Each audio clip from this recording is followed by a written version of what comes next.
Don't look now.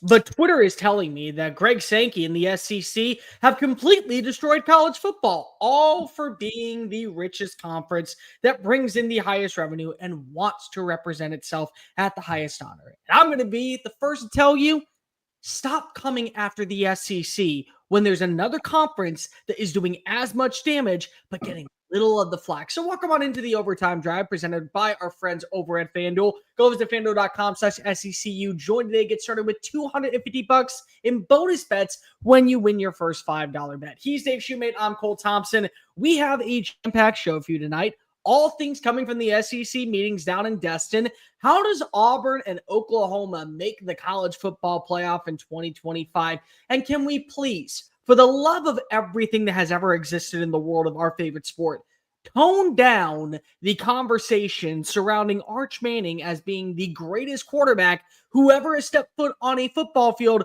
when he's barely played even a few snaps. But real quickly, like the video, hit subscribe, and make sure that you're following us on all of the social channels, TikTok, Facebook, Instagram, Twitter at SEC Unfiltered. Follow Dave at Dave Shumate SEC. Follow me at Mr. Cole Thompson, and check out all of our great work found at SECUnfiltered.com. Schuster, unfortunately, Gigambart is not going to like the way not going to be happy. I was literally just thinking let's talk a little bit about how the SEC has dominated its way once again in the world of college baseball en route to Omaha. Yeah, 14 teams, again, multiple hosts. Quickly, me and Bear are just going to go. Let me share it more so that I don't want to just announce it. Hear my blabbering mouth. Let me share the screen, get the bracket pulled up. So Vanderbilt, the number 1 overall seed, as we all know, folks. Bear, you feel good about the doors in this one? Yeah, I actually like Vanderbilt very easily in this one. I think it'll be a clean sweep for them. Yeah, they lost to Louisville midweek, but you're right. I think their pitching staff's too deep not to lose. Then they go to the Hattiesburg regional matchup with the 16th overall seed, Southern Miss, hosting Alabama, an SEC team in this one. Bear, who do you like in this one? I think it's really interesting because of, unfortunately, I want to lean Bama, but I also don't want my pocket to be able to be funneling a trip out to Omaha for everybody else in our group chat. So it's the group. I'm kind of sitting here and saying, do I want Alabama, my alma mater, to beat Southern Miss and then win in the Supers? No, but also yes. I think Southern Miss or Alabama wins this one. Yeah, it'll depend. Key for Bama staying in that winner's bracket, but you're right. I agree with Bear. I don't think Alabama's going to be. I think they're a super team ceiling, a super regional team ceiling. Tallahassee, Florida State, Mississippi State from the SEC, Bethune-Cookman, and Northeastern. I'm going to go Mississippi State. Upset here, Bear. I think whoever wins that 2-3 matchup is the winner of this bracket. Bear's not going with the host team winning it. No, I think it's either going to be State or Northeastern. No SEC team in Corvallis for Oregon State hosting Chapel Hill. By the way. What? Who do you like in that one, by the way? That one, I'll go Oregon State at home. It'd be either them or TCU. Give me TCU. Texas-based, Texas ties. Always going to go pull for the Bears going to go with the Fort Worth boys. Chapel Hill, North Carolina being the 5th overall, number 1 seed. Oklahoma is sitting there in the Chapel Hill regional as the 2 seeds. Well, I like Oklahoma. Oklahoma-Nebraska will be a fun first-round matchup, but I think North Carolina wins this region. I think North Carolina did get shafted when it came to the 5 seed. Now, not to be disrespectful, because I think that they are probably not the number 1 seed, but I could see them be number 3 or number 4. So I think that they're going to be playing with a little bit of vengeance to prove why they're a better seed than what they actually are. Sorry, Auburn fans, you shouldn't have been a 4. I agree with that. Sorry, you should have been a 6 or 7. The schedule was awesome, but you didn't win 40 games. I understand you got to take in straight the schedule, but still. Eugene, regional, there's no one in that one. Give me Arizona randomly out of that. Could see Cal Poly, but give me Arizona. I'm still going to stick with their Oregon in this one. I think Oregon's more complete. He's a quacker backer. Conway, Coastal hosting here. I like Florida. I feel like that's going to be kind of more of a popular pick than I'm giving it credit for. I think more people are going to pick Florida than the 2 seeds of anybody. God, that'll be a home run frenzy at that small part. I could see Florida losing in the first game and then having to play with its back against the wall, where Coastal, I think, could actually end up winning it. I'm going to go Florida just because I think that they're a more complete team, and they are the hottest team in the bracket right now. Going to Auburn, 4th overall seed. Me and Barry just touched with them. NC State's the 2 seed. A sneaky Stetson team is 3. I don't really like the way Auburn's playing right now, but give me Auburn. Give me Auburn. Something great about it though. Every single year there is a breakout team that like goes on that Cinderella run. I think it's Stetson. I'm gonna ride with Stetson or NC State too. I think Stetson ends up pulling it out. Auburn, I don't have a lot of confidence is the SEC team hosting. Going over Fayetteville, going to Arkansas, the number 3 overall seed. Not a tough region. I mean, Kansas had a pretty good season. They're the 2 seed. I like Arkansas to get out of this one. Arkansas, but I wouldn't be shocked if Kansas pushes them to the brink. Now, this will be interesting if we got this matched up with the Knoxville region. Will be not Tennessee and Arkansas again for the second time in 3 weeks if they were playing a super. But I think this Wake Forest is interesting. Give me Tennessee, though, Bear, but I kind of have the weird feeling like I do about I don't think both Tennessee and Auburn win their regionals. I'll say that. I think Tennessee wins its regional. I don't like what I've seen from Wake Forest this year. It's a down Wake Forest squad. All right, Clemson hosting West Virginia as the 2 seed. Kentucky snuck in late as the 3 seed. USC upstate. I'm gonna go Clemson here, but I sneakily like the Cats because Kentucky's aggressive style play, bunting over a lot of hit and run steals. Interesting, but I like Clemson at home. I think that Kentucky got okay, my personal belief is that UConn belongs in the round of 64. They got snubbed for a Kentucky team. I think that they're going to be proven otherwise. Clemson all the way. All right, go into match up with the Baton Rouge regional. I think LSU got the easiest draw of anybody. LSU, Dallas Baptist, Arkansas, Little Rock, and Rhode Island. I mean, this isn't even one of Dallas Baptist is one of their better teams. This isn't even and LSU's already beat them this year. I think they don't even have a Power 4 team in their regional. LSU is going to win all 3 games. Call it a day. Yeah, whoever Jay Johnson and J.R. Teagues, the guy who runs the NCAA tournament committee. I mean, they have to be. Send them a thank you gift. Thank you. Thank you. Yeah, I mean that is that's easy. Going to Athens, the 7th overall seed, national seed. We'll stay in Athens as long as they keep winning until Omaha. Duke's the 2 seed, Oklahoma State, dangerous 3 seed, Binghamton. This was anywhere else but Athens because Georgia's so Jekyll and Hyde from playing at home in a way. I'll go Georgia because it's in Athens, but I would not be shocked if Oklahoma State goes on a little run here. I actually think that Duke is going to push Georgia into a Game 3 elimination. They'll lose it because of it is in Athens, but if it was anywhere else, I would take the Blue Devils. All right, Ole Miss, the 10th overall seed, number 2 seed, Georgia Tech, who's on the host bubble. Murray State's a good 4 seed, and Western Kentucky's a good 3 seed. I think randomly enough, I'm going to Georgia Tech here. I lean Georgia Tech. I think Georgia Tech was the biggest snub of all the host cities that should have been able to get one. I think they're going to be playing revenges to be able to not beat Atlanta. I think 2 or 3, Bear, of the Auburn, Knoxville, Oxford regional, the SEC teams lose, unfortunately. Bear, who's quickly before we move on, who's your Omaha 8? So you got Vanderbilt. Who'd you say was going to win the Hattiesburg regional? I'm going to go with Bama. All right, go. So you got Vanderbilt, Bama, super regional, the right to go to Omaha. You on Vandy?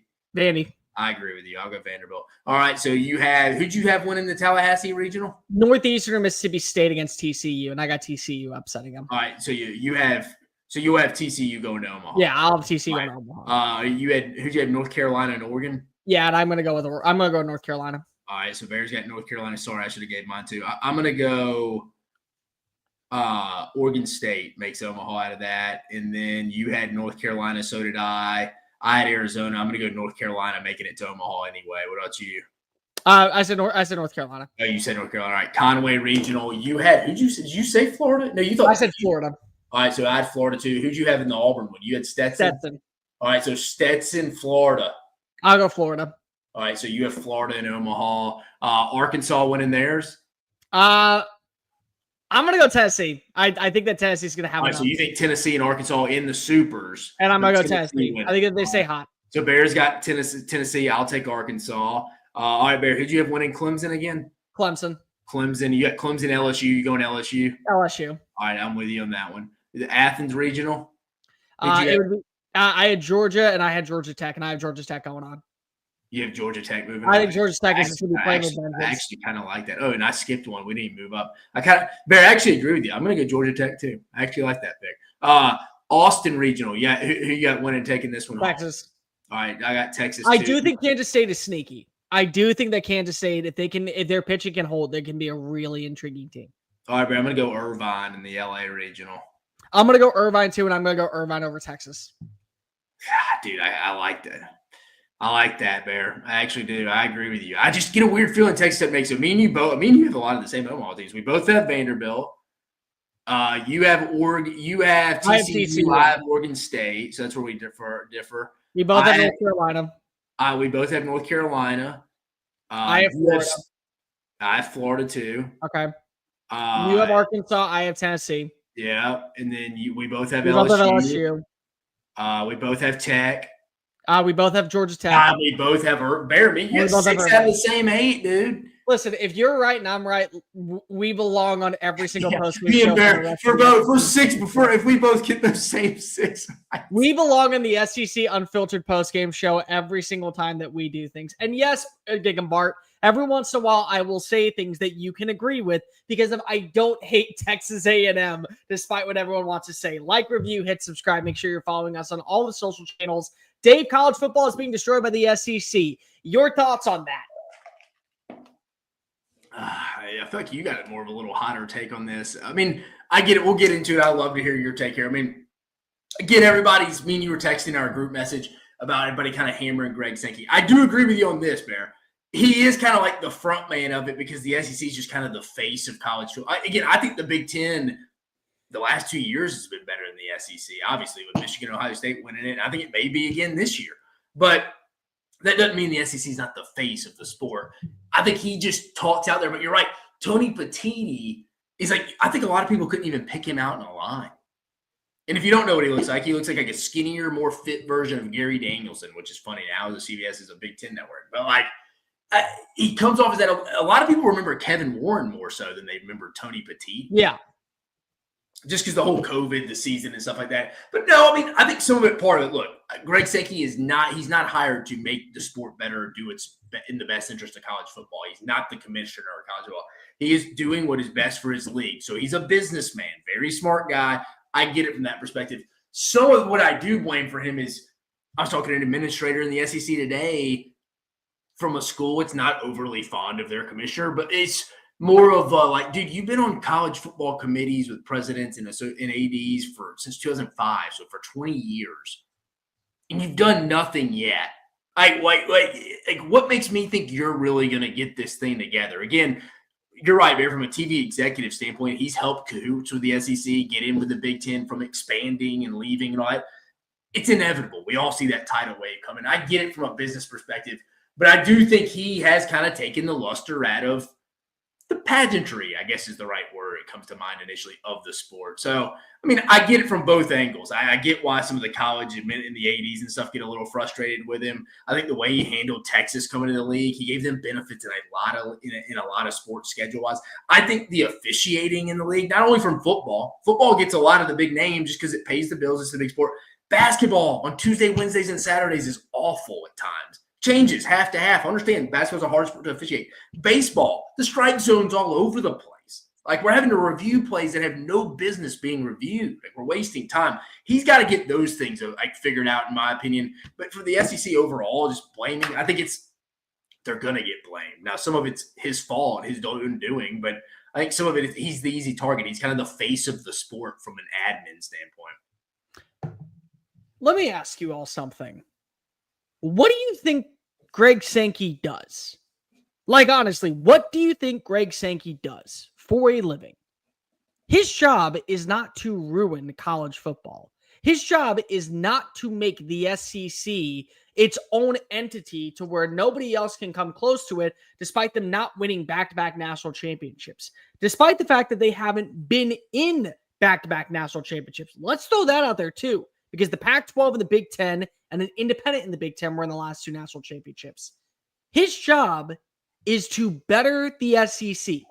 I love a lot of channels on YouTube. One of the best things about YouTube is that you will get great content covering college football from multiple different platforms with multiple different angles, with multiple different voices that all have different degrees and dialects and personas, and they give you personality that allows you to expand on your horizons when it comes to your college football coverage. You're not going to get that on ESPN or NBC anymore. You're going to get that on YouTube. But when I look at some of my favorite shows and some of the people that I have grown to become friends with, and then I look at SEC Unfiltered, would I love to be able to see their channels grow and prosper and be in a great spot? Or would I rather see SEC Unfiltered continue to grow as the number one entity in the world of college football? I'm going to lean in favor of my company because if I want to be able to put more food on my table for my family. I want to be able to see myself and Dave and Chris and Harrison and Hayden and everybody else that is up behind closed doors be able to be prosperous in this entity. And that is not me being selfish. That is me looking out for me. That is exactly what Greg Sankey is doing. Exactly the exact same in the SEC. Texas and Oklahoma, they leave the Big 12. They were going to leave the Big 12, regardless of if they want to stick around or if the Big 12 said, hey, we're going to offer X, Y, and Z in revenue for you guys to be bigger than everyone else in the conference. They were done in the Big 12. Let's say that Greg Sankey doesn't let them into the SEC. They're going to the Big 10, and now you're absolutely screwed. Or they're going to the Pac-12, and the Pac-12 is bringing in more revenue, and the Pac-12 is profiting a little bit more. So they are eventually hurting the SEC by not adding in those brands. Now, do I agree with Dave that the SEC gave them an easy pathway into Texas to be able to punch their ticket and make a name in the conference? Yeah, I'll agree with that. Their schedule is very relaxed to compare to what Oklahoma had to deal with. But what do you expect? Did you expect them not to think of another conference that was going to add them in and provide them the right resources and the right amount of revenue to where they were going to prosper? And do you really think that another crop of teams, whether that be in the Big Ten or whether that be in the SEC, where Arkansas or Texas A&M or LSU, or you could I say, Ole Miss and Tennessee, didn't want to add in the ambiance, the atmosphere of having Texas and Oklahoma? People to this day still celebrate when Texas loses football games. You want to know who else they celebrate like that? Alabama, Georgia. So they fit the criteria of what's needed in the SEC. And Greg Sankey, listening to his people that he has to answer to, people that he's in charge of, and people that he has to make sure they're happy with, if they wanted Texas and Oklahoma to join, congratulations. Texas and Oklahoma are going to get a bid. They're going to be welcomed in with open arms, whether or not the rest of the country agrees with it. Just like Tony Petitti welcomed in USC and UCLA. And then when you couldn't find a secondary punch to be able to combat in the Pac-12, well, Oregon and Washington, welcome to the party. You bring in a high enough revenue. You meet our criteria. Let's go ahead and welcome you into this conference now. It's the exact same thing. You're doing what's best for the business side of things. And then what I also want to throw out there is that television markets are always going to be a factor in decisions like this. Don't believe me?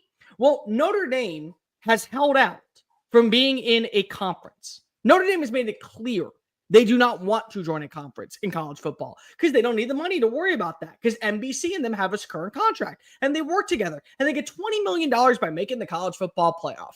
And what was the negative that we heard about Notre Dame? Well, they're never going to get a first round bye. They're never going to get a first round bye because they don't have a conference. Well, now we just watched them change the rules to where Notre Dame could get a first round bye. So they profit and they check every single bit of that $20 million in their pocket, and they don't have to share with the rest of the conference. And if they don't get that first round bye, well, you sure as hell can believe that an 11-1 Notre Dame, despite having the strength of schedule, is never going to be left out. They're always going to be included into that conversation because it's about the branding. And the branding that works for the revenue of the television stations, the ones that are the broadcasters and the ones that are trying to sell advertising for ratings to be able to go up. Look at Notre Dame and say people will hate watch the Irish because that's how much of a brand they have made an impact on college football. You can be mad at Greg Sankey. I completely understand that the way that he's gone about some of his conversations and the way that he's been able to tackle some of the overall disadvantages when it comes to what the SEC represents to other conferences, and that saying that you deserve automatic qualifiers when Alabama doesn't hold up its end of the bargain or another team goes 9-3. I completely understand that. I do. Yeah, on that, I'll agree with him. I think people just assume that's just them kind of trying to monopolize the playoff a little bit. I'm sure it's a little bit of thought, but they are kind of handicapping themselves some years too. There'll be 5, maybe 6 worthy teams that may not get in if they're just capping themselves at 4. But let me ask you this, guys. Let me ask you in the comment section. There's over 500 people watching right now. So if you haven't, make sure that you like the video and hit the ring notification. What would you rather see happen? The SEC, a conference, not actually try to better itself and make it fair for the sport, but then you're also welcoming in teams that finish with the strength of schedule of a 75th ranked offense or a 79th ranked team or an 81st ranked team, but it's fair, or you're rewarded for not only bringing in the highest revenue, not only bringing in the highest number of recruits, not only bringing in the highest number of television viewership on the biggest markets in all of college football lore, and you also are going to have to be penalized for that. What would you rather have happen? Because the world that we live in right now is that Greg Sankey is doing what's best for the SEC. Like anyone else would do for their company, for their family, for their kin. They're doing what's best for them. Damn what else happens in the sport. But Tony Petitti is doing the exact same thing. Brett Yormark is doing the exact same thing. Jim Phillips is doing the exact same thing. The difference is that you want to blame the SEC because of it's the loudest voice in the room, because of they have the highest stock involved. So go ahead and hold that same candle towards Tony Petitti, who got rid of an entire conference overnight by welcoming in 2 teams from California, who's getting rid of sports from certain universities because of they have to join the Big Ten and they don't have the financial structure to balance road trips out to Piscataway, New Jersey, or State College, Pennsylvania. Go ahead. Just make sure that when you throw in Greg Sankey's name about ruining the sport of college football, you also tag him alongside with Tony Petitti. And then we can have a legitimate conversation. Yeah, I think they're right. It's like I said in the group message. I'm in the middle from talking to people. Like, I'm not totally like, hey, you don't just blame Greg. Greg Sankey's, he's been in athletics now for 20 years. He's to blame too now. Like, so I'll give him that. And then you can add Tony Petitti if you want to as well. But I think Sankey bears some of this overall. But at the same time, I get he's a CEO of a company. You got to take what's best. The college football doesn't pay him. The Southeastern, the presidents of the university is who he reports to. And you know what's funny, Dave? You know what's funny? Nobody has mentioned them today. Nobody has mentioned anybody along the lines of athletic directors or school presidents. Well, but they want to go ahead and just throw all the spears at Greg Sankey because if he has to be the shield for the league. That's what he has to be. He's paid to do it, though. So, and that's just like Roger Goodell is paid to do it. Like, if there's one thing that I can actually say for the first time is that Sankey and the world of college football is starting to look like the NFL, because much like the NFL, you know who's never booed? The owners. You never see Jerry Jones can get away with everything so long as Roger Goodell takes the fall. And Roger Goodell and the rest of the other 31 owners will pay him a handsome salary to be the scapegoat. Yeah. It's the same thing in every conference. I'm sorry that this is the world that we live in, where the highest revenue goes to these 2 schools, and they want to be able to put themselves on a pedestal to where they're being properly compensated for meeting better criteria than the other conferences. Yeah, no, I agree with you. I'm in the middle. Now, let me ask you, because I am not for the current status of what is going to be the future of college football playoff expansion with the 4 automatic qualifiers for the Big Ten and for the SEC. I'm not for it, but I understand it. Because if here's going to be the argument in my return, and you already said this, there will be years that the SEC does get 4 teams in, and the Big Ten gets 4 teams in. But what happens in the years when we follow Lane Kiffin's model and he says the 16 best teams? Don't worry about records. Don't worry about automatic qualifiers. Don't worry about don't worry about what the overall revenue is. Just the 16 best teams based off of strength of schedule and record. What happens when 7 SEC teams get in? You know what you're going to hear from the ACC and from the Big 12? We got to put a cap on this. We got to put a cap on how many teams can come from the SEC or the Big 10. So what's trying to be done right now to where you guarantee just 4 teams and not 7 or 8, you now want that because if you didn't get your way in this situation, that's what's the frustrating part about this. No, yeah, I think inevitably that would happen. Yeah, so I mean, I think that's fine to me. I think he's honestly undercutting his own. I think he's undercutting himself a little bit. And I think he's aware of that. He's mentioned that in comments that, hey, we may even be underselling. I just want 4 spots. Some years we may get more. So I think he's aware. I think he's aware of that. But yeah, I mean, if the SEC was getting 7, yeah, I think the Big 12, the ACC would want more. But hell, that leads us into our next one. Scott Strickland talking about he doesn't even think there should be a committee. Okay, so Scott Strickland today at SEC meetings was talking about the future of what needs to be the college football playoff selection, and he said that there needs to be not a committee, which I find very interesting because of Wasn't he at one point on the college football Yeah, I playoff think like committee? 18 when they were kind of in that picture. So what is it that you didn't like about the committee? Was it the fact that the SEC was only being welcoming to 3 teams at the time? Were you not a fan of that Florida or then Mississippi State wasn't getting the proper compensation because they played a tough schedule? And then if you're not going to go with the committee, then what is the proper way? Because I actually agree with him. I think the committee is flawed right now. I very much think the committee is looking at trying to be as balanced and fair as possible. And unfortunately, when you look at these schedules and when you look at the records, now I'm not defending Alabama in this one at 9-3, but I'm also not defending SMU and saying when you play against one ranked team and lose, that you're automatically justified a spot in the playoff. Yeah. No, I mean, in that case, I'm with you. I think Alabama didn't do anything to deserve to get in. I do think they were better than SMU, though, for talking about Lane Kiffin's system here, getting the 12 best teams. But no, I mean, again, he had a good point when he was talking about this. He said football isn't like basketball and baseball. There's not as much sample size. He's 100% right.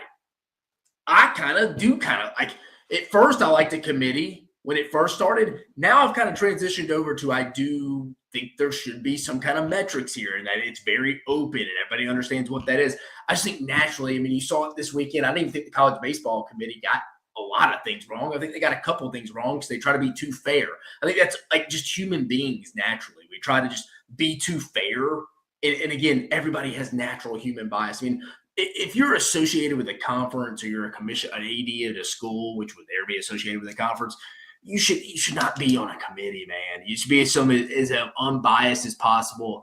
And I think the numbers naturally will have their biased like formulas to them, but at the same time, they're about as unbiased as they can be. I see where Strickland's coming from. Again, when he was on it, it was only a 4-team committee, so I can totally see where he's coming from that perspective. No, I do too, and I think that's the big point. Is I actually agree with you. When you are tied to one school, specifically one school that is in the hunt, it's unjust because of course you want to see your school be represented. But the other thing is that sometimes when your school isn't represented, what if you were to lose to one of the teams that's in the running? One of the teams that's like sitting on the bubble. Well, if you lost to that team, you can say, well, look how well we played against them. And it was a close matchup. And it was one of the ones that went down to the wire. And we should belong in a better bowl game because of we lost to a team that went to the college football playoff. So you're also tied to that. I think that there is just some limitations of what you should be able to say and what you should be able to have when you're looking at this from a broad perspective of what are the rules of you being associated with the college football playoff committee. Because yes, in some ways it is completely unjust that we are just welcoming in people and we're just allowing them to have an opinion on what the future of this 12-team playoff is, when some of them are looking out for the committee and some are looking for the best teams in college football. And there really isn't an even keel line because when you don't have everyone on the same page, you put yourself in a position where you're going to have a lot of dissenting opinions and you're probably not going to get the 12 best teams to be represented in the postseason.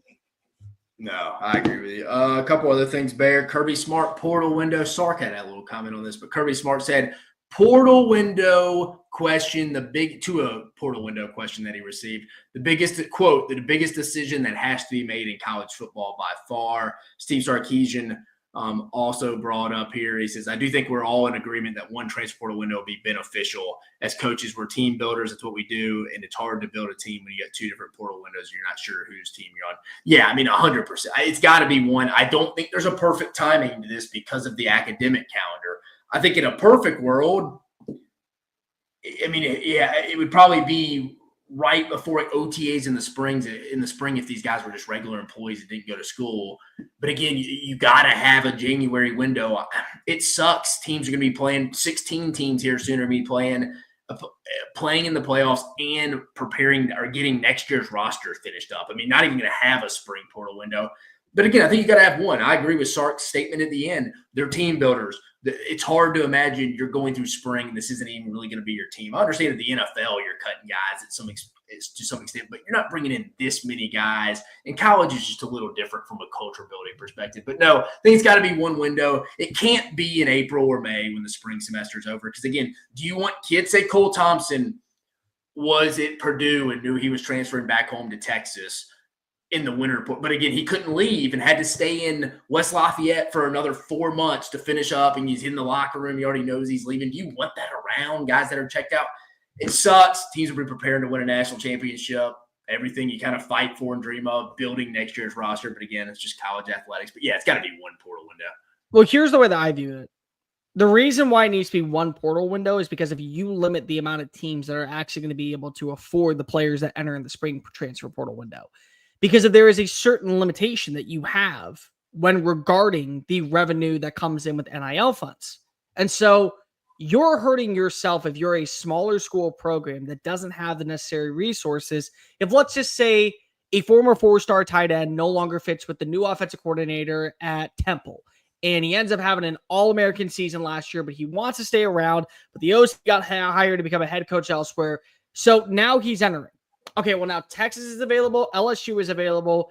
SMU might be available because of what money they have down in Dallas. Texas Tech may have a little bit of sums left beside it. USC and Michigan are the only ones that can actually profitably afford because of what they have in revenue in terms of NIL funds. So you automatically eliminate teams that you're trying to see grow and add more value, like a Missouri or like a South Carolina, or like you could even throw in an Indiana, because if they already used all of their NIL money during that winter transfer portal window. So if you're trying to make the sport more fair and you're trying to keep it more balanced, then having one portal window actually opens that opportunity where hey, we only have a finite amount of money that we can spend right now. We can either go all in on these two guys, or we can kind of properly compensate ourselves and feel really confident about adding in this tight end or adding in this defensive lineman, because it limits the window. And then here we go. And people are saying, well, the sport is always the same teams being at the very forefront. Yeah, because it's the teams that can afford to be able to spend in two different portal windows because they didn't use all their resources in the fall. I mean, that's what we're at right now. So for a competitive balance, you need it, but also for roster construction. You know that going into the final days of spring practice, okay, he's not available, he's not available, he's not available, he's not available, because they're all entering the portal. They're all leaving in a couple of days. Spring practice now is a joke. And so it's like, what would be best for me to put my team in a position to where I know I got these guys on campus? Also, they're going to have those 15 practices to get acclimated to the system. They're going to be able to build a rapport inside that locker room. And we can continue to figure out what needs to be developed throughout the summer months, or are we going to change our entire outlook and our entire draft? Our entire spring overall status because of we're adding in this one player that is going to eventually better our roster, but he's behind in the locker room, he's behind in the playbook, he's behind in the weight room. There's so many things that are going to transpire that end up hurting your team instead of helping it. Yeah, no, I mean, I think. Yeah, one window from talking to everybody and being there. I think the other thing is that everyone agrees with that too. Yeah, I don't think it's agree with that. What? I don't even think it's an argument except from the group of 5 coaches I hear, because they want to because they would like to have that little bit of an opportunity on the spring to go back and get. But at the same time, though, they're sitting there being like, oh, shoot. That's the thing. They can go back. Again, it's a double-edged sword where it's a little bit like, yeah, we can go dip in it a little bit, but if these – like the Georgias, Texases of the world have some extra bones to throw around late, oh, shoot, they're coming to get my best receiver. So think about this. The Cal algorithm this past year. Cal ends up not losing Jack Andrews and Jaden Ott to the portal. They got depleted in the spring. Because of everything that changed overnight with the offensive personnel underneath Brian Harsin. So it's like, that doesn't happen if you have one transfer portal window. And maybe it does. Maybe you hear Jaden Ott say, listen, I don't want to be here anymore. The offensive personnel has completely changed. The teams may have been a little bit more aggressive with him. Yeah. But again, it allows you to build your roster and know what you have and what you don't. Because of also, you can't guarantee that a lot of these players that you brought in, what if they're only there for the spring and then they don't like it? They'll use that transfer a second time if they can. I heard from a decent source that they're thinking maybe the one-time transfer only truly comes back. You get the one transfer, and that's it. If you transfer again, you got to sit out a year like the old rule. I think it should. Dude, that would be a game. I mean, that's way more important to me than NIL or any kind of like salary cap. Well, the problem is that right now, because if you don't have a direct college football commissioner, and this is happening in every single league. So this is not an SEC thing. This is happening in the ACC. It's happening in the AAC. It's happening in the Mountain West. Because if there is no college football commissioner, a commissioner of the conference can make up certain regulations for their conference that are going to be different than everyone else, to where if the rules were to change with the NCAA, it would allow them to say, hey, you can transfer as many times as you want here, because if we don't have a set limit. So that set limit is important, in my opinion, to be able to have everyone on the same universally. Page. Again, I mean, we always talk about this stuff in like this time of year, the off season, but it is funny. People want to blame NIL, name, image, likeness stuff, pay for play, but it's like if the portal stuff stopped, and you could only transfer one time, or you had to sit out and you lose a year of eligibility like you used to, dude, that would change so much of this. What do you think of Kalen DeBoer's comments on Alabama with how their schedule differs from everyone else in the country? And that it would be really interesting to see which college football playoff teams could have handled their due pathway to the postseason. Yeah, I think probably just avoid that question, because you're going to get eaten alive by the media and from fans and opposing fans, how even some of your own fans. I mean, again, yeah, I don't think there's a no-brainer. Anyone who's has any kind of football smarts at all, hey, man, like you beat a lot of the better teams on your schedule last year, so it wasn't like you were going you went to Baton Rouge and won. You beat Georgia at home. It wasn't like you losing those games. And I get it. Like, those games all add up after a while. And is he wrong? No. But people aren't going to have sympathy for you when you lose to Vanderbilt, no matter how good Vanderbilt was last year, a very below average Oklahoma team. Like, people aren't going to have any kind of sympathy for that stuff. A Michigan team that lost everybody, like, didn't even play that. Like, that's where you lose people from that perspective. So, no, I mean, I get it. Yeah, the SEC week to week is tougher than any other league from a depth standpoint. The SEC was a little bit better than the Big Ten, but it was top heavier in the Big Ten. But no, I don't think he's wrong. It's just, dude, probably just be a little bit more aware, because in this conference, it's so covered, so year round. Like, Bear, a little off topic. I used to tell people all the time, people be like, what was Kirby Smart working for? What was I mean, again, I worked at Alabama as a student, but I never had any interaction with Nick, so I can't say that. But like Les Miles, Gus Malzahn, how are they? I was like, dude, they're exactly how they're portrayed on TV, most of these dudes. Like, Les Miles, quirky, weird dude. Gus Malzahn, paranoid as hell. You see that on game days. You see that because this league is so covered. These guys, every move. Bear, we're talking at spring meetings. Like, this is like SEC media days, man. Like, people are getting jacked for that stuff. Like, just listen. We have things to talk about. Yeah, so I mean, but we still find things to talk about. That's the SEC. So I think DeBoer will ultimately learn this. Just like, dude, just stay away from that topic. You underachieved last year. There's no excuse. Just be like, hey, we didn't get the job done. I'd stay away from the schedule excuse, because it's the low hanging fruit. Two things can be true at once, and I truly live by this code all the time. Alabama had one of the tougher schedules in the SEC and one of the tougher schedules in college football last year. They had a top 20 strength of schedule in 2024. That only got tougher when you throw in Missouri finished 10-3. You got a better version of South Carolina than what was expected. LSU still found a way to go 9-4. Georgia still made the college football playoff and won the conference. They had a tough schedule. You can't take that away. And then you also look at the bowl-eligible teams that were on their path. If you just threw in a Wisconsin that got a win over one random team, they would have faced off against 9 bowl-eligible teams last year. That's a fact, and I can't promise you that SMU would have gone 11-1 with that schedule. I can't say that Notre Dame would have been unscathed in that path, or you could throw in Indiana that went 11-1. You beat the good teams, and you handle business against them pretty well. Like Georgia, you were up by 4 scores at one point. At LSU, you went into Death Valley and silenced that crowd by the third quarter. Your offense was potent. Your defense created opportunities for you to be able to strike. And you lose by 26 combined points to Vanderbilt and an Oklahoma team that gave up the most sacks in the SEC.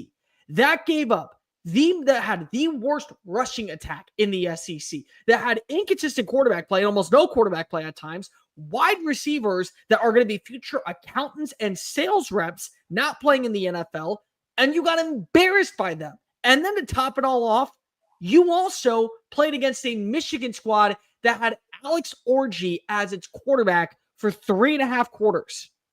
You don't get to boast about your strength of schedule when you can't handle business against the underwhelming opponents. There are two truths there. Alabama is a much more complete team when you look at what they had to accomplish to get to 9-4. You also went 9-4 because you couldn't get the job done against underwhelming teams that, yes, maybe an Notre Dame could have beaten, that maybe an Indiana could have held its own against, that maybe an SMU could have pushed to the brakes. Those are the games that when you look back, they could have maybe won those ones. So I can't sit here and reward you in any capacity, especially when you're Alabama. Especially when you're Alabama. You're supposed to be the standard of the SEC, not the team that's clamoring to be in the college football playoff. It should be a common thread that you automatically are in that race because of what the standards are in Tuscaloosa. And I get it. You're going to learn from your mistakes, but I agree with you. Sit down and shut up.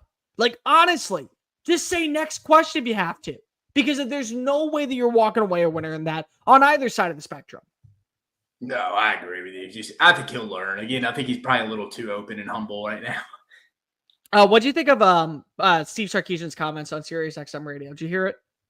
About what? Him talking about how he thought it was irresponsible for people. Oh, the 40 mil. The 40 mil. Yeah, I figured when that got reported, it's like, I don't know if it sounds like kind of like a made up. Was it the guy from the Houston Chronicle? Who wrote that? I don't know if it was Kurt Bowles, but it may have been Kurt. Somebody wrote, yeah, that seemed, I mean, he told the number. He said, I wish I had 15 more. The saying he wanted a 40. So I think it like 25 is probably what they operated at. I mean, he kind of told on himself a little bit. Like, man, I wish we had 15 million more dollars. I was like, okay, so you gave everybody kind of your number.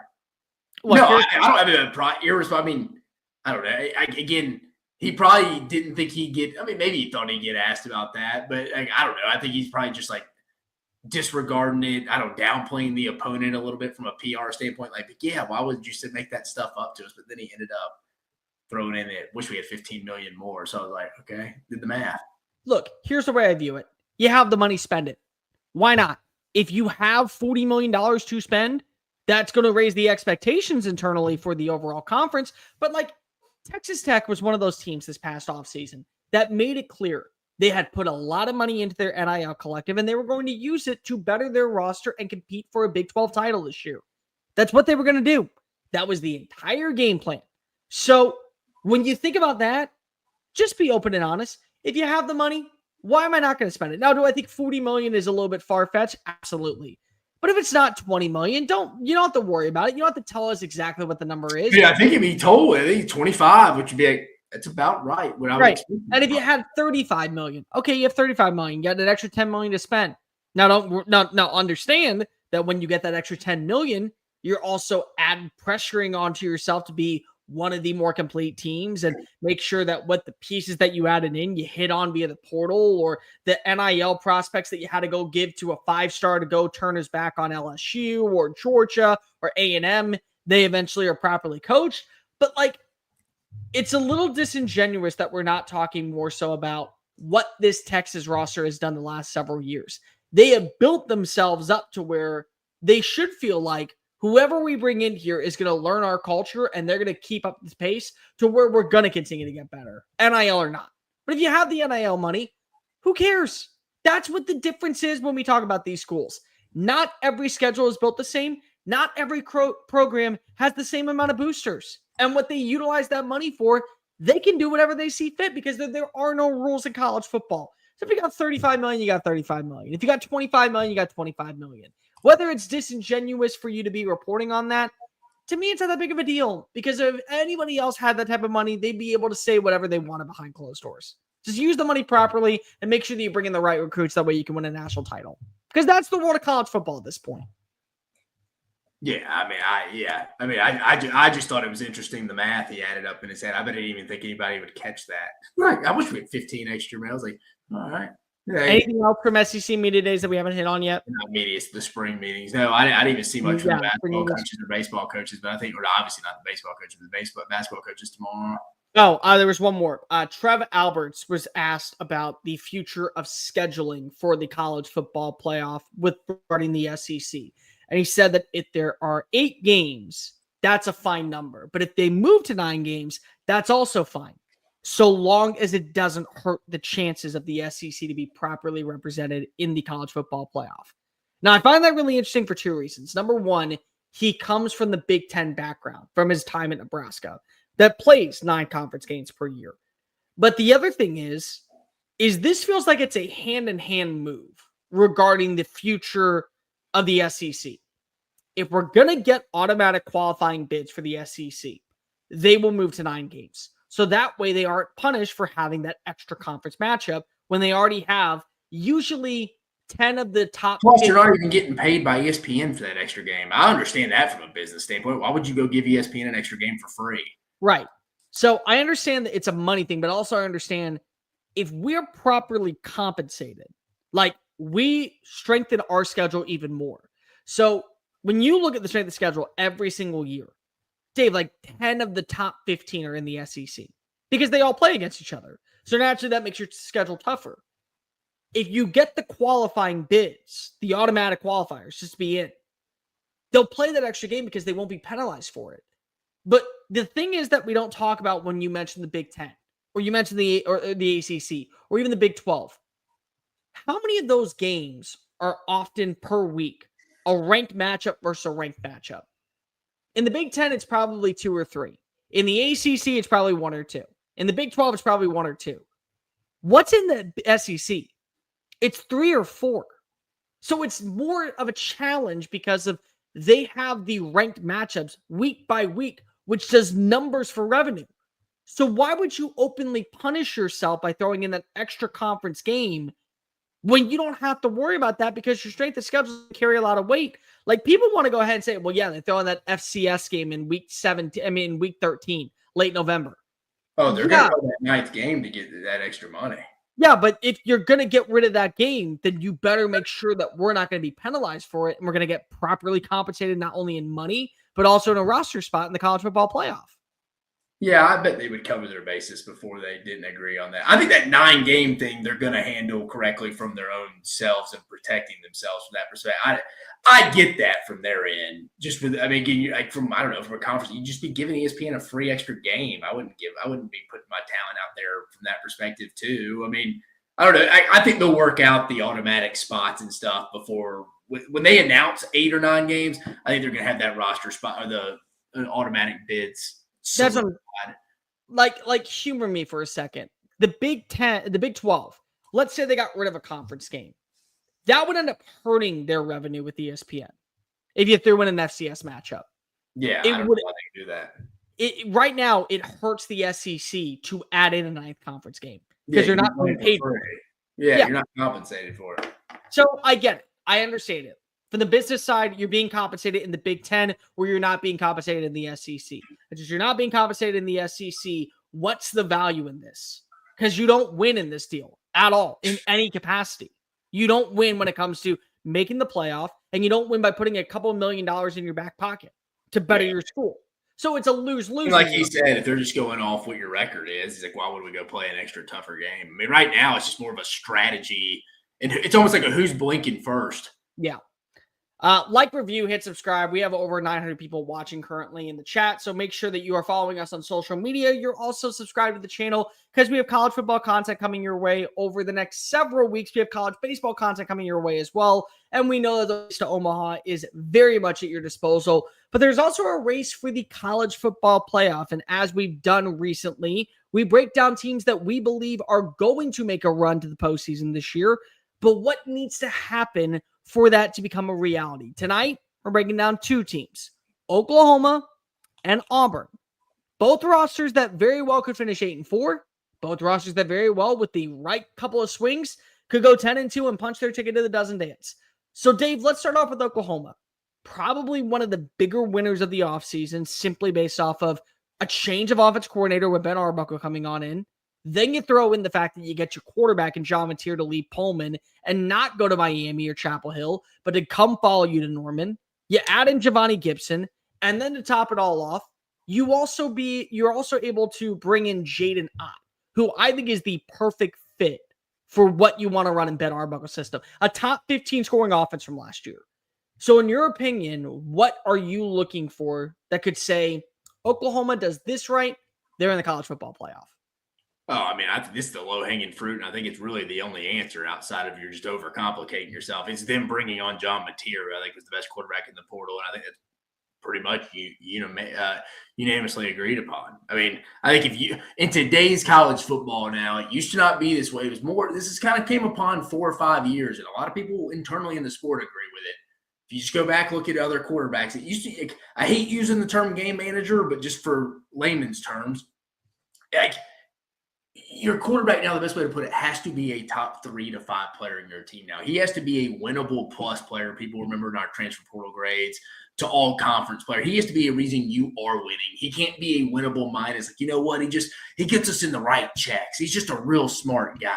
Like the guy's like, no, he's got to go win you some games now too. Like it's John Mateer. I mean, again, if they didn't go get that thing figured out in the transfer portal at quarterback, they would be in trouble. I'm with you too, but I like Jaden Ott. My question with Jaden Ott is, I don't know, maybe it's my personal background. Injuries.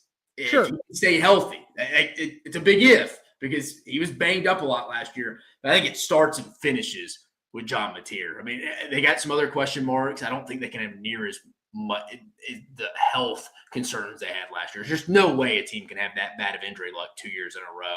But, yeah, I think it's John Mateer. This team's going to go how he takes them. And then obviously you need a couple receivers to step up as well.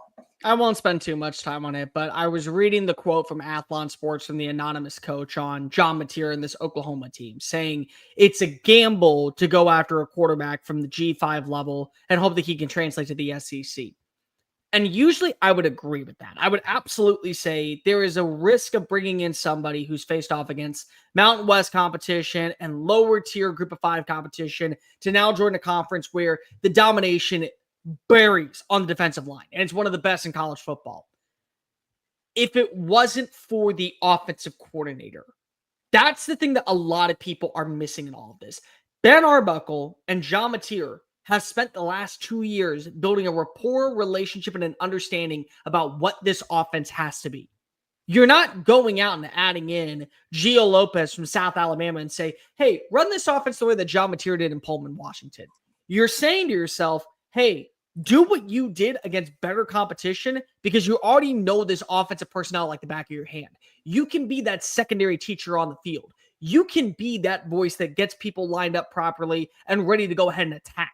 And yes, do you need better help in the wide receiver position? Absolutely. Do you need better help in the offensive line? Absolutely. But you're adding in a mobile quarterback that is coming off of a leading college football in total scrimmage yards last year and total touchdowns for a top 15 scoring offense with the same quarterbacks coach and offensive coordinator. Like, to me, that kind of is not a gamble because if it's what you see is what you're going to get. Now, could there be some limitations? Absolutely. But you already knew that with this schedule. It's one of the toughest schedules in college football this year. So if you go 8-4 with John Mateer in 2025, in most situations, that's a 10-2 record.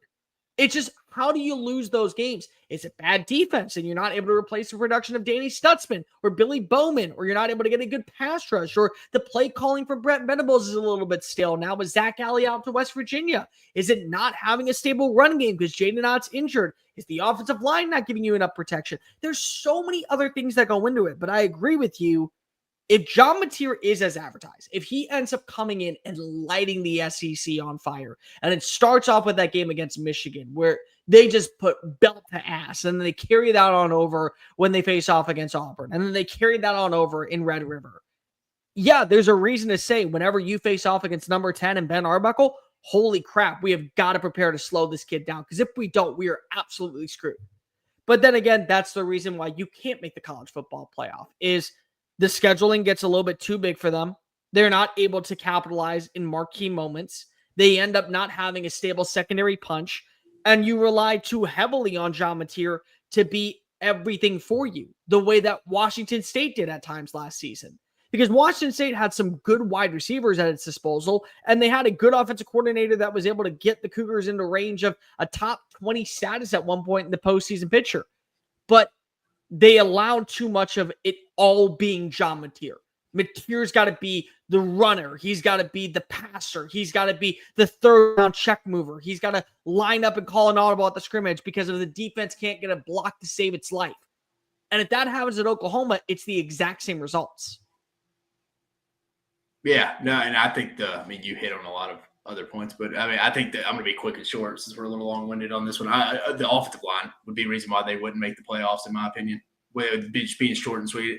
It was bad last year. It was really bad. I think Coach Bedenbaugh is one of the better offensive line coaches. Never worked with him, but I've heard good things about him. He's got to get this group right this year. They can't be near as bad. That's why I'm giving them the benefit of the doubt. You mentioned Stutzman, and then they lost. They got R. Mason Thomas back. They got a lot of good – Dom Williams is back. They got a lot of good defensive line. They got Stone back. They need David Stone to step up. But, yeah, they lost some of their key guys at all three levels of defense, but Brent Venables taking over. I think they'll be fine. I think it's going to come down to the offensive line. No, it is. And then you also have to wonder what's going to happen with John Mateer feeling the pressure going up against a defense like Texas versus going up against a defense like Wyoming, or going up against a defense like LSU versus going up against a defense like Oregon State. Those are just things that are going to be a problem for you at times that could result in you not being able to get the job done. And again, it's a tough schedule. I'm not saying that Oklahoma is going to make the college football playoff. I'll be very shocked if they do. But I do think that 8-4 is a possibility where in most situations, that's a 10-2 season. Speaking of which, Oklahoma lost its quarterback to Auburn. And Auburn is going into this year with a lot of expectations. A lot for good reason. It's year 3 for Hugh Freeze. They retained their defensive coordinator and they paid him a bucket load to be able to stay there. They went out in the portal and they brought in some really good pieces, including the number 1 receiver in Eric Singleton, who is going to pair alongside Ryan Coleman. They have a good run game. I think that they have an offensive identity. And they do have a quarterback that I think is a good fit for what Hugh Freeze wants to run. But at some point, if you can't develop talent and you're bringing in all these names and it's not hitting, it comes down to teaching and it comes down to coaching. And that, in my opinion, may be the reason why Auburn doesn't make the playoff this year. How many times should they have won football games, but bad decisions by Hugh Freeze and by the offensive personnel cost them a win last year? They should have been full eligible. Hugh Freeze is the reason why they wouldn't make the playoffs? I think so. Because of how many times – because they led the country in turnovers, but they weren't the worst offense in college football. They weren't. And the numbers back that up. Just the turnovers were so costly at ill-advised times, and that comes down to coaching decisions as much as it does playmaking decisions. The Oklahoma game with Peyton Thorne when you just should have ran the football. But that was the only thing that couldn't happen was you throwing a interception in general, much less for a score. So I think why they wouldn't make it. Yeah, for me, the reason they wouldn't is Hugh Freeze. I just don't. So you're saying Hugh Freeze. For me, why they wouldn't? I think Freeze is a pretty good one. You're right. I'm not totally sold on Hugh Freeze. I would probably say the offensive line again underachieves, but I don't think that's going to happen. But again, this hasn't been a good offensive. We haven't seen a really good offensive line at Auburn. Really good. I don't know, is it 2017, probably the last time they won the SEC West, where it was like a really good offensive line. They like a lot of the guys. Xavier Chaplin came in, Dylan Wade's back. I think Connor Liu is one of the best centers in the entire league. I actually like their offensive line on paper. They think Jeremiah Wright. They like Mason Smith. I think this could be one of the better. Outside of Jake Slaughter, I think Liu, this will be his third year starting. He started as a true freshman. They should be pretty good this year, and I think they will be. But that would probably be why they wouldn't, if that unit underachieved and didn't really help Jackson Arnold transition over. What's the reason they would win? They would, dude. I'm high on this defense for second year under DJ Durkin. I think it's going to be. I think they have 2 edge rushers. Everybody talks Keldrick Falk, but Karan Crawford, I've heard that guy's had an incredible spring. That was me just saying a minute ago when we were talking spring's irrelevant. But that's somebody I think that buck position, year two, DJ Durkin, he's done a good job. Every place he's been a defense coordinator, they've been good. They arguably could have two of the better corners in Kayan Lee and Jay Crawford. I think it's going to be a pretty good defense as long as they stay healthy, especially that front seven, that defensive line, especially on the edges. I think they could maybe have one of the better 1-2 combos. So I'd say that's why they ultimately get there, Bear. Outside of, I think Jackson Arnold does improve this year. Jay Crawford and Kalen Lee, I think, are two guys that we need to be talking about more so as maybe all SEC corners. I mean, Kalen Lee, from what I've heard, had one of the best springs that you could ask for. He was phenomenal in man coverage. He was physical. He was winning against Cam Coleman. He was winning against Perry Thompson. Like that's something that you want to see when you have to go up against, say, a Nick Anderson, or you got to go up against a Ryan Williams, or maybe even a Noah Thomas. So, like, that's a good thing. To me, it's just, if Jackson Arnold is not a turnover machine, everything else is there. Like, Auburn is in a really good position right now to where you look at their roster and say, they've improved on X, Y, and Z. And while they have some minor holes, imagine if somebody just hits, like the running back spot. Hey, you no longer have a guy like Jarquez Hunter. But what if Darrell Robinson comes on in and is awesome? Or Alvin Henderson, or Damari Alston for that matter. And they're just great. And they add in that value. And then you throw in the wide receiver room.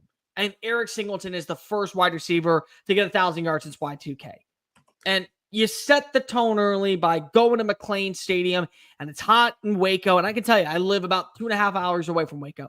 It's hot in August. Like, McLean is a very, very hostile environment, and it's going to be a standalone game on Friday night.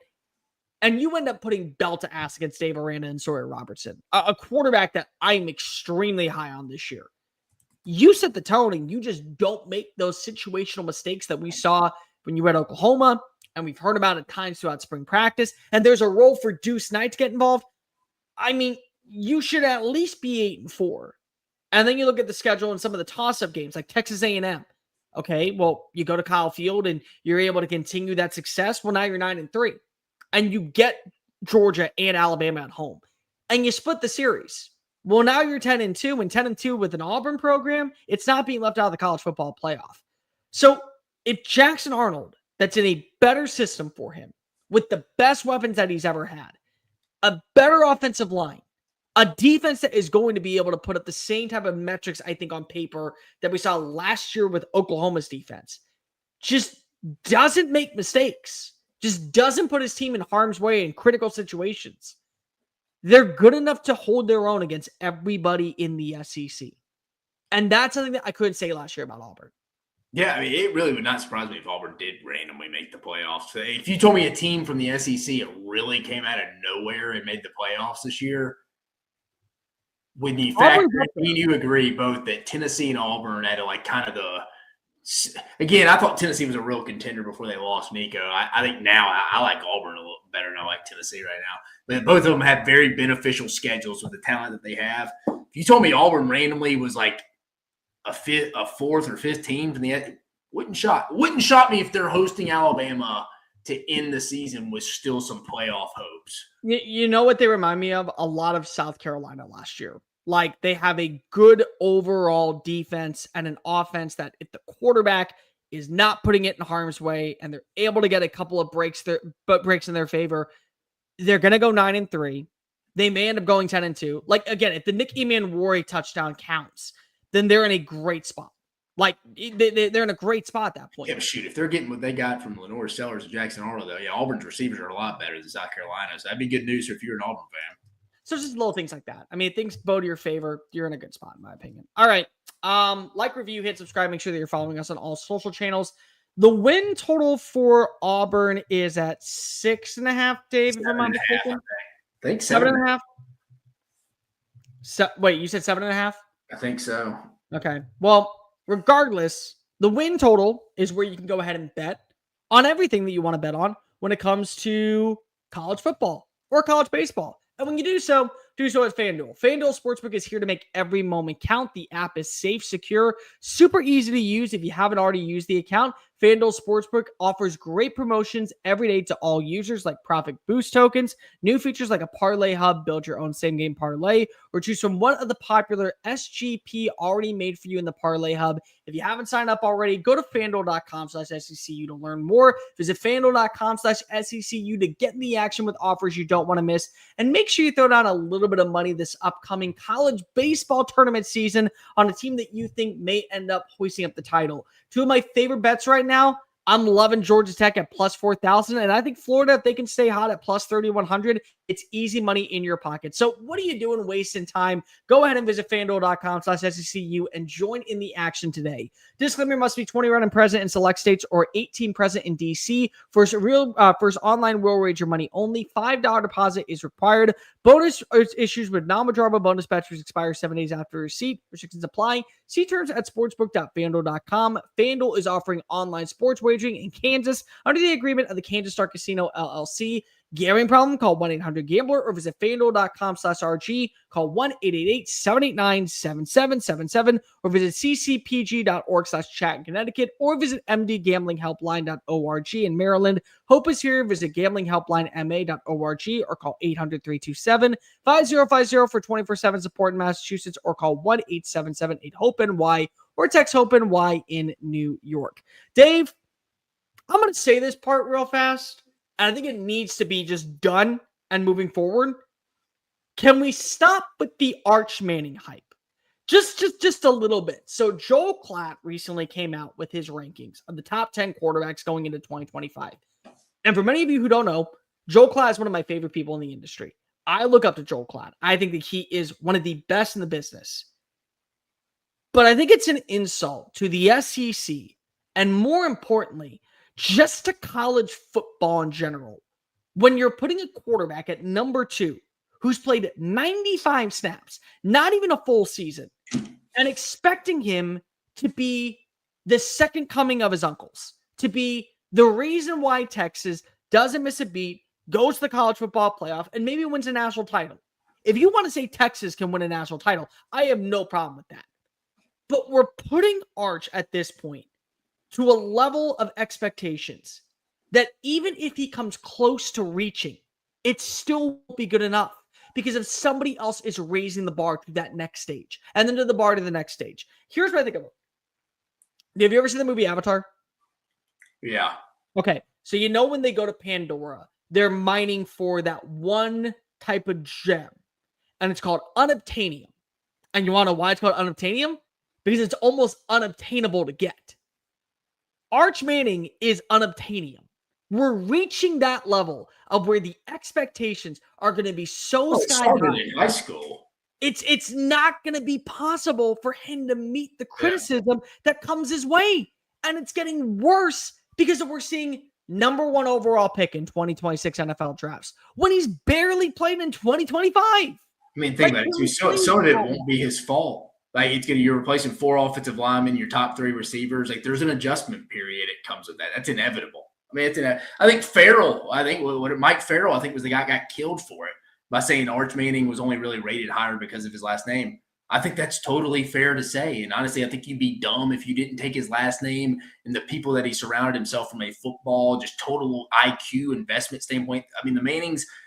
Cooper owns a bunch of businesses, does phenomenal. Yeah. Like, why wouldn't you take that acumen into account? I think it's true. Like, yeah, if he was Cole Thompson, it played at Isidore Newman in a private school league in New Orleans. No, I don't think he's the number 1 rated player in the country when you just watch it. So I really don't think so. People can be like, well, that's easy to say. I don't. But yeah, it's unfair. It's unfair to the kid. And I think I said a minute ago, I think some of it's going to be a total learning adjustment. If they had 4 out of 5 starters back and all the receivers back, there would be a learning period, much less where there's a whole new learning curve for everybody in that offense. So no, he's going to be under some unfair criticism. I also think it's unjust to 2 other things. Number 1, the returning quarterbacks that did impress last year. Garrett Meyer with over 4,000 passing yards, 35 touchdowns. You throw in what you saw from Lenoir Sellers last year, Cade Klubnik's development at Clemson. Cade Klubnik was the one quarterback that actually put a test to Texas's secondary in that college football playoff matchup. He had over 300 passing yards. There's so many other quarterbacks that have proven, and even guys that we've seen for the G5 level that are making the jump up. Darian Mensah, Gio Lopez, that have given themselves a good baseline to say, hey, we are really good. We can be reasons why our teams are successful. And we also have the experience backing it up to show it. That does not mean that Arch can't reach those levels, but we know what we're getting in these guys. And the other thing is, for Texas in general, Texas has stellar defensive players coming down back. Anthony Hill, Colin Simmons, Trey Moore, Michael Taft. You throw in some guys they brought in via the portal. Jack Endries. You also have Ryan Wingo at wide receiver. 2 great running backs. And you're saying that all of that is second to none because of you have a Manning on campus. It kind of is a little disgusting that you're not looking at the entire process of what Steve Sarkisian has built, has put himself in, and kind of earned that respect over the last several months. And it's like, well, it all comes down to Arch Manning. But what if it doesn't? What if it's a Nico Iamaleava 2.0? Defense carries the way, rushing attack carries the way, and they still go to the college football playoff at 11-1. Is anybody really going to be that upset? I don't think Arch is. So can we just temper the expectations? This is much hype as since, who's the last one? DJU, after his one game in the COVID season against Clemson, he got a Dr. Pepper commercial out of that. For that one. So, that's the last kid that was really hyped up. Who else? I feel like I'm missing somebody. Quinn was really hyped up when he came on in, but I don't think at this level. Nico was very hyped up despite having very limited plays. Nico is one. Kenny Hill got really hyped up after one game against South Carolina team. Like we've seen him play 2 full games against UTSA and Mississippi State. Like that's our baseline right now. That's what we got. And it's like, no, Louisiana Monroe and Louisiana, and then he played against UTSA, but still Mississippi State too. Yeah, but he played against Mississippi State, but he played against UTSA, but he played against Louisiana Monroe. So it's like that became a thing. All right, I'm done talking about Arch Manning. Just when we come out with rankings, please be respectful to other quarterbacks that have proven their worth. Like if you want to put him alongside Ty Simpson, Bear wants that respect, man. Show Kirk Covenant some respect. I can't see another one where it's Lenore Sellers' QB4. Bear says it's Cade. Bear says the best 2 quarterbacks in the sport are playing week 1. They are. I still will stand on that. And one of them is LSU, who we're going to break down their schedule right now. 9-4 last season, back-to-back 10-win years underneath Brian Kelly. He's got to prove it. When you look at the schedule, open up in the other Death Valley against Clemson, then return home to take on La Tech before you welcome in Florida and Southeastern Louisiana in back-to-back weeks, and then you travel on the road against Ole Miss. You get a breather before you welcome in South Carolina.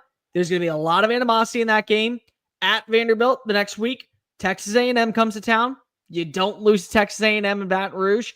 At Alabama, Arkansas, Western Kentucky, and at Oklahoma to close out the year. Dave, when you look at this, the most winnable conference game is? For the LSU Tigers, the most winnable conference game. Arkansas at home is going to be mine. Arkansas? November 15th, the most winnable conference game. It's going to be mine. I'll be nice because Texas A&M feels like the right answer because they never lose to Texas A&M at home. But it's Arkansas. I agree with you. I think Arkansas. Arkansas. Because think about it at that point. 3rd to last game. Yeah. Sam Pittman, writing on the wall could be in Fayetteville. You got a bunch of checked out kids at that point. And they're going to Baton Rouge, so it's going to be in Death Valley. It'll probably be it'll be a mid-game kick. They'll end the night. You'll see the sun go down in the western sky. They'll be up by 30. Vanderbilt's really tricky because of, again, that game is in Vanderbilt. So maybe things go a little bit awry where this game is in your backyard. Best matchup. Best matchup on their schedule? Yeah. Outside of week 1. Again, I'm not as they have to win that game like a lot. No, they don't. I don't think they have to win. They can lose that game. Both those teams, I think, will be in the college football playoff, I think, as we speak right now. Best matchup, man. I'll be honest with you, I'm really intrigued about that game September 27th at Ole Miss. And it has a little bit to do with both of LSU and Ole Miss, more so than just LSU. I was either going to go that or the Oklahoma one in the year. Again, Bama LSU always has some meaning to it. Again, that's a little low-hanging fruit. I want to be a little different. I'm excited. I'm going to go for September 27th, Bear. The Ole Miss game at the Vault. Give me after the bye. Give me South Carolina. Listen, that is a game that is just every single time that I talk to people about it, It's one that I can guarantee you LSU fans are sick and tired of hearing that they got lucky with the Nicky Manroy interception being called back. And I guarantee you that South Carolina fans are freaking pissed that they are not in the college football playoff because of that call. So that's a game that now you get to go to your backyard with a defense that you think on paper is improved down in Baton Rouge with a quarterback that if he plays in that second half, it maybe changes the entirety of the outcome where that Nicky Manroy interception doesn't count. Shane Beamer's going to want to send a message. Brian Kelly's going to want to send a message. I think you got two quarterbacks that are going to try to set themselves up for a Heisman run going into the month of October. It's a really, really good game on paper that I think needs to draw more interest. It's, in my opinion, that's the start where you can go. I'll say it right now. South Carolina will have a better record than LSU going into that game. You think South Carolina? Virginia Tech, South Carolina State, Vandy at home, at Missouri, Kentucky bye week, LSU. If South Carolina had more than one loss, I'd be a little surprised going into that. If they were 3-2 going into that game, I'd be a little surprised. I'd be pretty surprised. I think they could either have the same record or one better. I agree with you. 3 must-win games. 3 must-win. It's got to be Florida. I mean, it's a big game for both teams. LSU's got to start off 2-1, so it's definitely Florida. That's 1 for me. That's a tone setter to the season. First conference game early in the year. I will go at Oklahoma as another one. Man, you got to get one of those Ole Miss South Carolina games. You have to. I think South Carolina, you're going to have to get. I think they're going to have to hold strong at home this year. I think they are. So I'm going to go Florida to set the tone early conference play. South Carolina, because it's a very winnable home conference game for you against a quality team. You got to get. And then Oklahoma. You could be playing for a playoff game there. That's going to have rights on it for somebody. Playoff implications, playoff rights for it. So I'm going to get that Oklahoma game. I go. That's weird. I don't know. Maybe I'm just fatigued to that. Florida to me is an absolute must-win because of I think last year your roster was better, but DJ Lagway just was on point that day. I think Florida's going to be better this year. And so if you can set the tone really early against an improved Florida roster with one of the better offensive lines, a great run game, and a quarterback that might end up being the best in the SEC, that's a tone setter. Are you more Florida's going to be better record-wise, or you just think as a team? Roster-wise. It could still be 8-5. Roster, I think they are, but I'm saying, do you think, like, record-wise, they'll be better than 8-4? I think maybe 9-3. I think 9-3 is very possible, especially if you get a healthy DJ Lagway that's very caught up in the offense. Number 2, I'm going to go agree with you. I think that it is South Carolina. It's a home game. It's a game against a talented quarterback that might – I heard this. Let's call a spade here, too. How big is that South Carolina game if they lose at Clemson and at Ole Miss? Oh, it's huge. It's a must-win. That's a program definer. That is a Brian Kelly special waiting to happen for everyone on social media. You lose that game, you have 3 losses in the middle of October. Before you go into your second bye. I mean, that's bad. That's incredibly bad. But, I heard this comp recently, and I'm actually agreeing with it a lot more. Lenore Sellers, Cam Newton, I understand it, but I see a lot of Vince Young. I heard that comp, and it's really starting to grow on me a lot. No. Just the play style. Just the play style. I think he's got the same arm strength. I think he's got the same mobility. I think he's got the same elusiveness. Maybe. That's his ceiling, in my opinion. And then the final game for me is at Alabama. And the reason why it's Alabama is every single year that LSU has gone on a run to the college football playoff or been one of those teams that has been in that 10-win range or gone to Atlanta for for an SEC championship, they beat Alabama. So yeah, I can't argue. I like yours, Florida, South Carolina. And I get Bama. Yeah. So I mean, to me, it's a standard. If you want to be in the running for the college football playoff and for the SEC championship, you got to beat Bama. It happens. It happened in 2011. It happened in 2019. It happened in 2023. All 3 years, you had an opportunity to go to the SEC championship. You got to beat Bama. And it always happens somehow. 90% of the time, it happens at Bama, too. So going into Brownie also carries a little bit of weight. Yeah, no, I think you have good. I think you have 3 good ones. Ceiling for the Tigers. I'll go 11-1. Man, if they get through the South Carolina game, if they get to October undefeated, woo! more props to them, man. I mean, they'll be favored right now. I mean, let's think about it, Bear. My scenario right now, according to Vegas, we will see that because they're underdogs at Clemson, and they'll be underdogs at Vaught Hemingway if they play tomorrow. Yeah, 11-1. Because again, I think their defense is going to be so much more improved. Like, I've talked to some people about DJ Pitchett. Like, they think that he is one of the most cleanest prospects that has come through that building in probably 5 or 6 years. They love what he provides. So I think 11-1 is possible. I think that if I'm going to give Alabama that credit, if I'm going to give Texas that credit, if I'm going to give Georgia that credit, LSU earns that credit too. Because there's a world where they lose to Clemson and they just beat up on everybody else. There's also a world where they beat Clemson and they drop a random game to like Texas A&M or Florida and they beat everybody else. Like, it's possible. Floor 7-5, I think. 7-5 is their floor to me. I think 8-4. I can't see them dropping 5 games with a veteran quarterback, with how much they spent in the portal. Now, if they don't have a run game, it don't matter how much they spend if they don't pan out. No, again, like, if they don't have a run game and if they just are a one-dimensional offense, four losses is more probable than 2 losses. Like, I think an 8-4 season is a lot more likely than 10-2. But if they have any bit of a resilient run game, they're in a decent spot. The line would be a reason. We've already done their reasoning, but still that'd be a concern. I mean, again, the defense can't hit. A lot of the transfer portal pieces, they just don't mesh well. I'm in agreement with you. Like, this is one of those times where you're telling me you got to go to an actual opponent's backyard and not play a neutral site game. Like, that's not one to where Brian Kelly has got to win. Don't tell LSU people that. They put a poll out, and they said yes, more so than Kalen DeBoer. Don't get me wrong. He needs to win it because of just to win over the fan base and silence his doubters. To end the streak, to not let it go to 6 straight openers. But again, it's not one. It's like when LSU. I mean, it's like when Georgia last year lost to Ole Miss on the road. How many people were just like, okay, just don't lose to Tennessee and we're good. Just beat Tennessee and we're in the college football playoff.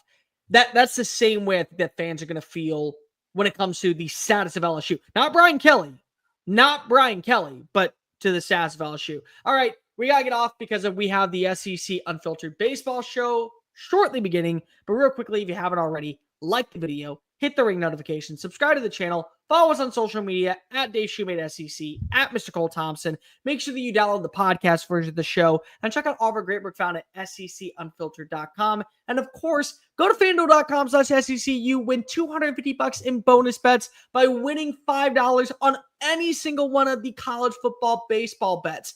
Any single one that you want, lay down some money, win yourself some cash. Have a healthy start to the rest of your week. Dave and I are back on Thursday. We'll be breaking down another schedule. We'll be answering your mailbag questions. We'll have a bunch of other fun things that we got going on. But until next time, stay safe. God bless. Have a good start to your week. And remember, you only live life once. Live it to the fullest.